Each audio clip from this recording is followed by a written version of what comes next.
હવે મને પ્રભુની મળવાની રજાઓ આપો. હવે તમે અંદર જઈ શકો છો. બોલો રાણા છોડા રામાયણો જાય.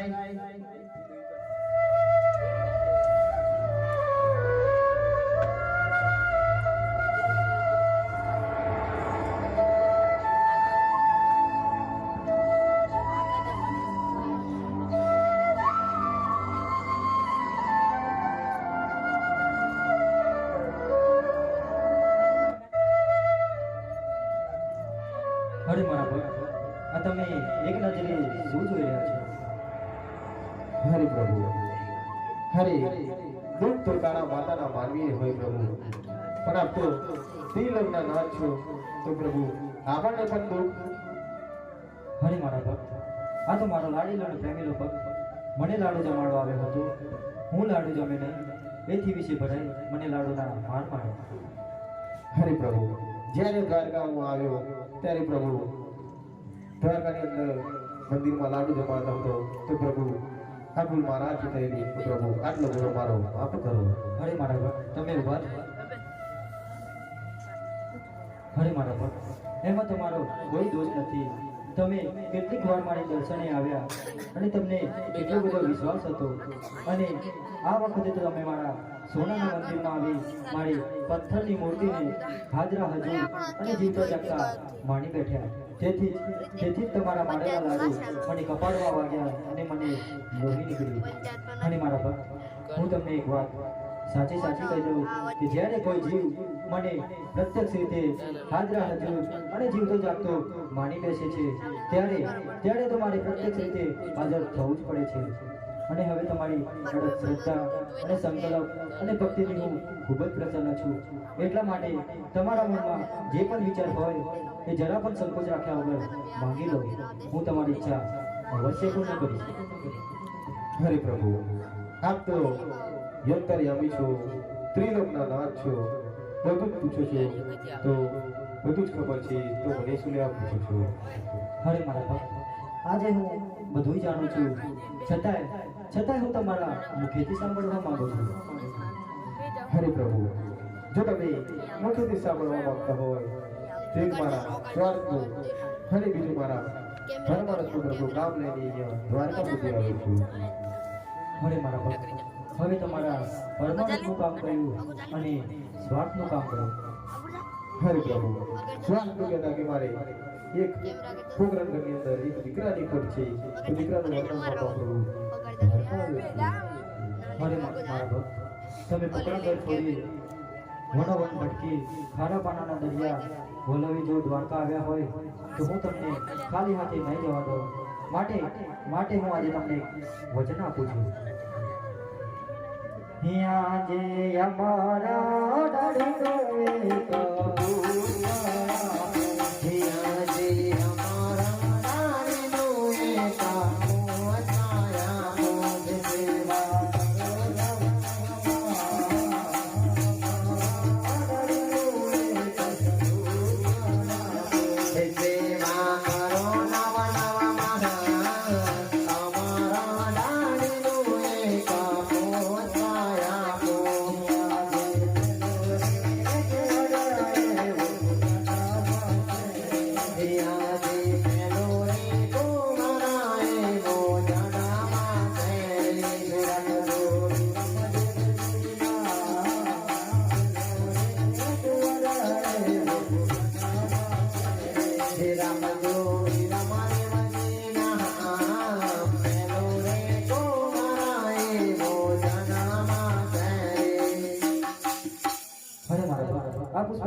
સેવા 9 માસ કરજો. મારાથી મોટા એવા બલરામ તમારા ઘરે જન્મશે અને તમારા વાંજિયા મેના પાકશે. હરે પ્રભુ આ તો મારા સ્વાર્થ થયું, પણ પરમાનંદ કામ તો બધું જ રહી ગયું. હરે મારા ભક્ત, હવે તમારા પરમાનંદનું કામ કરો. હરે પ્રભુ મારા પરમાનંદ તો કહેતા કે મારા પોકરણ ઘરની અંદર મારી બારવાડની ધરતી ઉપર એક ભેરવ નામનો રાક્ષસ રહે છે. તે પશુ પક્ષી કે માણસને રહેવા નથી દેતો. હરે પ્રભુ આટલો બધો એનો ત્રાસ વધી ગયો છે અને કહેવતમાં કીધું છે કે 100 રૂપિયાવાળા નહીં અને એક દીકરાનું નહીં પ્રભુ. તો પ્રભુ મારા એવા તેજસ્વી પુત્રની જરૂર છે. અરે મારા ભક્ત, મારા જેવો તો હું પોતે જ છું. હરે પ્રભુ, તમે પોકરણગઢમાં આવો તો ઘણી ખુશીથી વધાવીશું. અરે મારા ભક્ત, હું તમારા પોકરણગઢમાં અવતાર ધારણ કરું, પણ તમારે મને એક વચન આપવું પડશે. હા તો પ્રભુ, મારે જમના આપવું તમને વચન છે. અરે મારા ભક્ત, હું જ્યારે પોકરણગઢમાં અવતાર ધારણ કરું ત્યારે તમારા મુખે કેટલી ખુશી અને કેટલો હરખ હોય. એ જ હરખ અને ખુશી જ્યારે હું 54 વર્ષની લીલા પૂર્ણ કરી ત્યારે સમાજે સિદ્ધાઓને ત્યારે સંતો મહંતો દોણો દયામંતી મને હસતા મુખે વિદાય આપવી પડશે. હરે પ્રભુ, આપણે ઘણી ખુશીથી વડાવીશું પ્રભુ. ભલે મારા ભક્ત. હિયા જે અમારા ડાળીનો હિયા જે અમારા ડાળીનો બીજો પોતાયા તો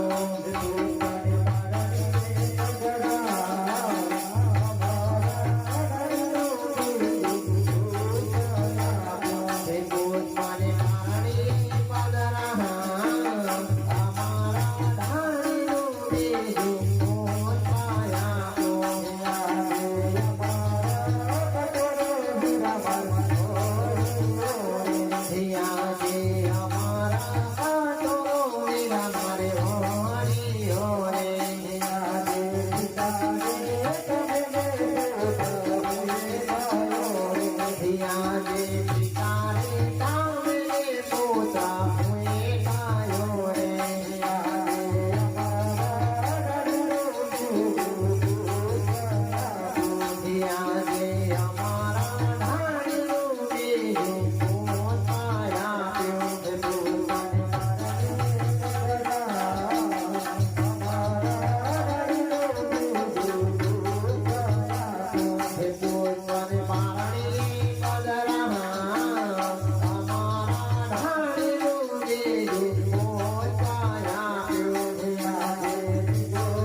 આ પુષ્પને તમે પારણીય પધરાવજો.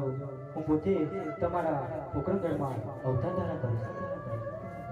હરે પ્રભુ, આપ આવશો એની વર્ષ કહી અને તિથિ કહી પ્રભુ. હરે મારા ભક્ત, ઈસવીસન 1461ની સાલ ભાદરવા સુદ દસમને ગુરુવારની માજમ રાતે હું તમારા પોકરણગઢમાં અવતાર ધારણ કરીશ. હરે પ્રભુ, આપ અવતારનો ધારણ કરશો પણ મારા બેલે પધારશો એની ખાતરી શું? હરે મારા ભક્ત, જ્યારે હું પોકરણગઢમાં અવતાર ધારણ કરું ત્યારે કુમકુમના પગલા પાડીશ અને ઉપરથી દેગ ઉતારીશ ત્યારે સમજી લેજો કે દ્વારકાનો નાથ તમારા પોકરણગઢમાં અવતાર ધારણ કરી ચૂક્યો હશે. હરે પ્રભુ, હવે મને પોકરણગઢ જવાની મજા આપો. ભલે મારા ભક્ત.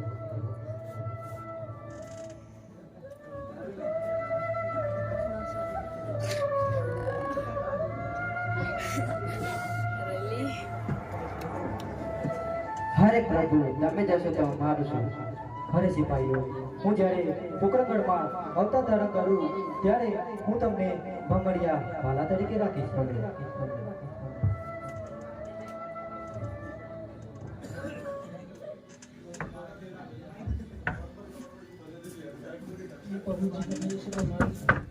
અરે હનુમાનજી, જ્યારે જ્યારે તમારી જરૂર પડશે ત્યારે હું તમને યાદ કરીશ.